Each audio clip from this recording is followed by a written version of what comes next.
ដំណើរកំសាន្តពេញមួយថ្ងៃជាមួយនឹងគ្រួសារទៅលេងស្រុកអ្នកនរគ្នានិយាយទៅចុងសប្តាហ៍នៅពេលដែលយើងរកស៊ីហត់អស់កម្លាំងឬមួយក៏ stress ពីការងារអីចឹងណាគឺយើងមានស្រុកចឹងយើងតែងតែទៅស្រុកអ្នកនរគ្នាមើលធម្មជាតិមើលប្រទេសប្រឹក្សាដើម្បីឲ្យខួរក្បាលរបស់យើងស្រឡះហើយឆាប់គិតអីបាន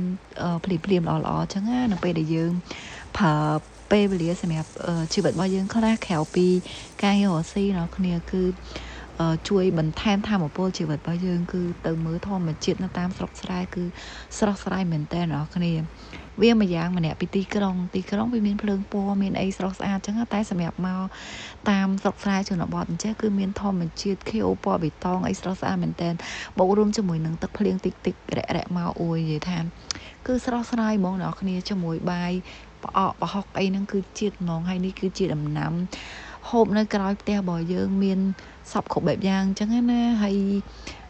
នៅពេលដែលយើងទៅស្រុកម្ដងគឺតែងតែស្រស់ស្រាយជាមួយនឹងជីវិតបែបនេះអ្នកគ្នា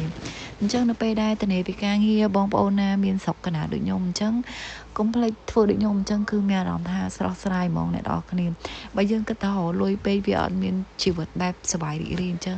ហើយមានធម្មជាតិទឹកថ្នោតទឹកអីចឹងអ្នកនរគ្នាហើយគឺថាធ្វើអារម្មណ៍យើងទោះបីថាឈឺក៏ត្រូវតែជាដែរអ្នកនរគ្នាស្រស់ស្រាយហ្មងហើយខ្ញុំគឺចូលចិត្តបែបហ្នឹងមែនតែនហើយនេះគឺជាមួយនឹងលក្ខណៈគ្រួសារគឺនាំគ្នាមកស្រូបខ្យល់អាកាសនៅបែបជនបទបែបនេះគឺធ្វើអារម្មណ៍ស្រស់ស្រាយខ្លាំងអញ្ចឹងវីដេអូមានតែប៉ុណ្្នឹងទេគឺចែករំលែកទេសភាពស្អាតជូនបងប្អូនទាំងអស់គ្នាទស្សនានៅពេលដែលបងប្អូនអត់បានដើរលេងអីចឹងអាចចូលមើលនៅវីដេអូខ្ញុំគឺមាន